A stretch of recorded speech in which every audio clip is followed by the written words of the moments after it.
And earlier today, the Department of Justice confirmed that it received Director of National Intelligence Tulsi Gabbard's criminal referral on bombshell claims that members of the Obama administration, quote, manufactured the Russia collusion hoax after she released documents on Friday. We had her on Friday night that reportedly show overwhelming evidence that Obama and his national security team laid the groundwork for the entire Russia collusion hoax. Now, here now with the latest, former White House Chief of Staff Mark Meadows and House Judiciary Committee Chairman Jim Jordan. This means a lot to all three of us. I probably annoyed the two of you more than any two people on earth for 3 long years trying to get information about the truth on that story. It turns out our ensemble cast, and I won't mention everybody, but John Solomon and Greg Jarrett and Sarah Carter and others, we all got it right. There were a very small number of people that wanted to get it right. You two were leading the effort. Here we are. Mark Meadows, what does this mean? Well, I think it's a big day, but I think the other thing is that there's going to be all kinds of postmortems to suggest, well, what we knew back then and what you were willing to cover, Sean, actually wasn't the case. And so what do we know? We know that candidate Donald Trump and candidate Hillary Clinton were treated differently. We also know that Clapper, Brennan, and Comey met outside the workplace. We know that according to text messages. And we also know that in August of 2016, they were actually meeting at the White House. And so does this come as a surprise to Jim, you, or me? No, not at all. But here's what should be told tonight is they need to go after all the people that they shared in the legacy media that covered this up, including Adam Schiff. That's a great point. Jim Jordan, I'll go to you.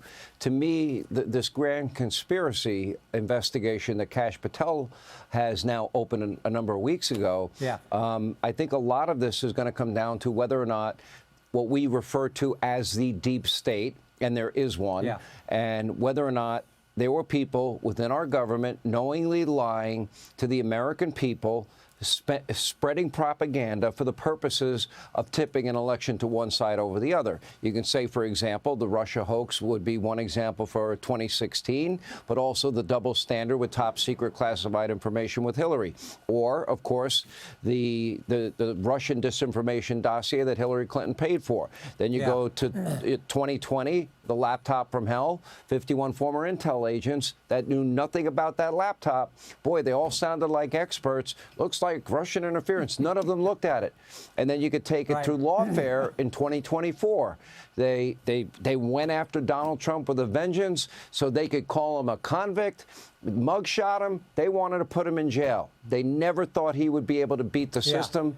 But this is a 10-year period of time that we're talking about here. Right. And it all started back in 2016. And it wasn't just to keep him from winning the election in 2016. It was to undermine his presidency after he had already won. I want you to think of 3 dates in the interim between Election Day and Inauguration Day back in 2016, 2017. December 9th, Obama calls a meeting in the White House. All the intelligence community is there, plus the Justice Department. You got Lynch, you got Comey, you got Clapper, you got Brennan. They're all there. Obama says, we're not going to go with the intelligence community assessment. We're going to put that on hold. And they put together a new one. 3.5 weeks later, January 3rd, Chuck Schumer's on one of the Sunday shows, and he says, if you mess with the intelligence community, talking to President-elect Donald Trump, if you mess with the intelligence community, they have 6 ways from Sunday to get back at you. 3 days later, Sean, 3 days later, January 6th at Trump Tower, the intelligence community, Comey, Brennan, Clapper, go up there to give President Trump what he believes is the defensive briefing all incoming presidents get. So he's expecting just the normal briefing. Instead, it's a setup. They go up there and brief him, and then they tell him about the dossier that they already know is false. And then it gets leaked to the press, and thereby giving it credibility when the press reports that Jim Comey, FBI director, briefed Donald Trump on the Russian dossier. It was all garbage, but it was all designed to undermine. This is where it began. The whole weaponization of government began here. And to your first point, Sean, you're right. We had figured this out several years ago, and we're covering this, and the only thing we had wrong was it was worse than we thought. That's the only thing we get wrong when we dig into these investigations. It's always worse than we thought. Okay, now, there was that final moment. They had this meeting, I believe it was January 5th, and in just the final minutes of Obama's presidency, Susan Rice, that infamous memo, by the book, Barack Obama said, by the book. James Comey said, by the book. Why would you write that weeks after a meeting, only, 2 minutes before Donald Trump's inaugurated? Mark Meadows. Well, you would do it to try to change the narrative, and Jim was exactly right.